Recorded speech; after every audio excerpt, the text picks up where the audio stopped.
Apakah ada kaitannya hadis Nabi Shallallahu Alaihi Wasallam dengan virus corona? أعوذ بالله من الشيطان الرجيم بسم الله الرحمن الرحيم. Ini akibat orang-orang Cina itu mengkonsumsi daging-daging seperti daging kodok, kelelawar, kalajengking, serigala, dan hewan buas lainnya.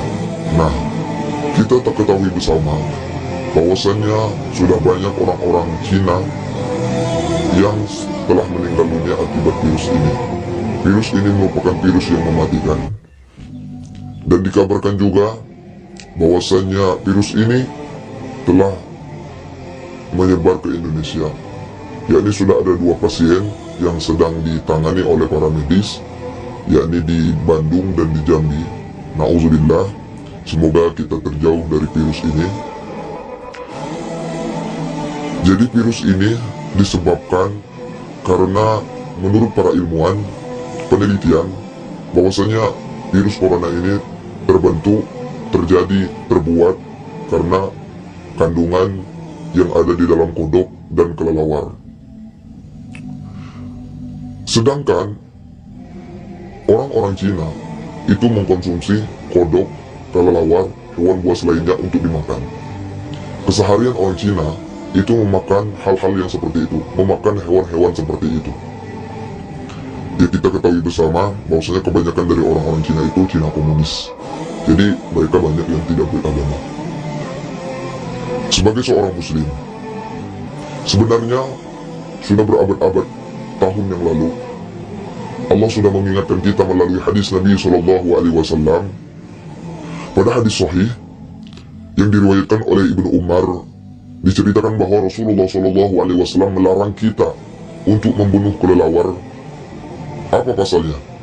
Karena pada saat Baitul Maqdis dibakar, menurut sebuah riwayat, kelelawar merupakan hewan yang berdoa kepada Allah Subhanahu Wa Taala agar diberi kekuatan bisa menenggelamkan sehingga Masjidil Aqsa tidak jadi dibakar. Dalam sebuah hadis yang berbunyi, "Wala taqatulud dhafadi fa inna daqiqaha tasbihu wala taqatulud khuffash fa innahu lamma khariba Baitul Maqdis qala ya Rabb sallitni ala bahri hatta ughriqahum." Yang artinya, janganlah kalian membunuh kata, sesungguhnya kicauannya adalah tasbih. Dan janganlah kalian membunuh kelelawar, sebab ketika Baitul Maqdis dibakar, kelelawar itu berdoa kepada Allah, "Ya Tuhan kami, kuasakanlah kami atas lautan sehingga aku bisa menenggelamkan mereka." Masih dalam kitab yang sama, dalam hadis lain yang diriwayatkan oleh Aisyah, disebutkan bahwa kelelawar melalui sayapnya ikut berusaha memadamkan api saat Baitul Maqdis dibakar. Yang artinya diriwayatkan dari Aisyah tentang kelelawar, dia adalah hewan yang memadamkan api dengan sayap-sayapnya pada saat Baitul Maqdis dibakar. Para ulama Syafi'iyah berpandangan larangan membunuh hewan, baik di dalam ataupun di luar tanah haram Mekah dan Madinah, menunjukkan pula keharaman mengkonsumsinya. Logikanya, hewan tersebut tidak mungkin dimakan sebelum terlebih dahulu membunuhnya. Bila membunuh saja tidak boleh, bila membunuh saja diharamkan, tentu memakannya pun diharamkan. Rasulullah SAW melarang membunuh kelelawar, sehingga hukum yang dihasilkan adalah kelelawar haram dibunuh dan juga haram dimakan. Secara tegas, Imam Nawawi dalam kitabnya Al-Majmu' menyatakan, "Wal khuffashu haramu qata'an." Kelelawar hukumnya haram secara meyakinkan.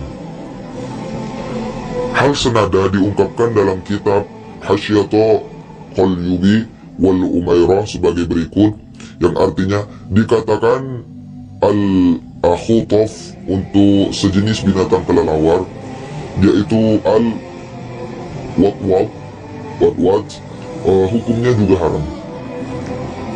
Demikian juga Asy-Syarbini menyatakan Imam Nawawi dan Rafi sepakat atas keharaman kelelawar. Kelelawar haram dimakan, begitu pula bagi orang yang sedang ihram juga juga dilarang membunuh hewan satu ini. Kaidah kedua iman tersebut, apabila hewan yang haram dimakan dibunuh orang yang berihram atau di tanah haram, tidak akan terkena denda, maka hal tersebut tidak berlaku bagi kelelawar. Kelelawar walaupun haram, bagi yang membunuhnya saat ihram terkena denda. Artinya kelelawar juga disebut warwah, syekhani, yakin hukumnya haram beserta keyakinan mereka pada hal-hal yang diharamkan. Pada saat ihram dengan membayar dendanya apabila dibunuh oleh orang yang berihram atau di tanah haram, walaupun secara mendasar menurut keduanya bahwa hewan yang tidak halal dimakan tidak terkena denda apabila dibunuh. Pendapat yang dibuat pegangan sebagaimana dalam keterangan ini.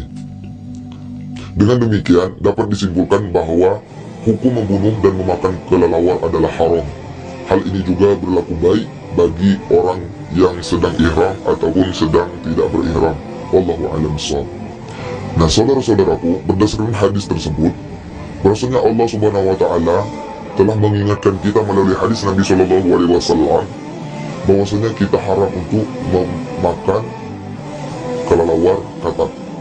Kita diharamkan untuk membunuhnya, apalagi memakannya. Nah, di sini apakah ada kaitannya hadis Nabi Shallallahu alaihi wasallam dengan virus corona? Apakah benar peringatan Allah Subhanahu wa taala melalui hadis Nabi Shallallahu alaihi wasallam tersebut bersangkutan berkaitan dengan virus corona? Wallahu a'lam bishawab. Yang pastinya Allah sudah mengingatkan kita sebagai seorang muslim untuk tidak mengkonsumsi kelelawar dan katak.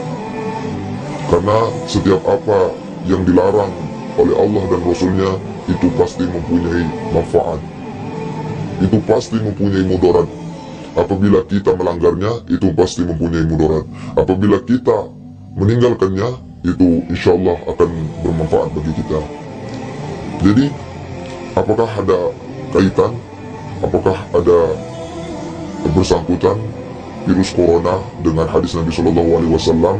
Tapi yang pastinya berdasarkan para penelitian bahwa virus corona ini disebabkan oleh katak kelelawar yang dikonsumsi oleh orang-orang Cina.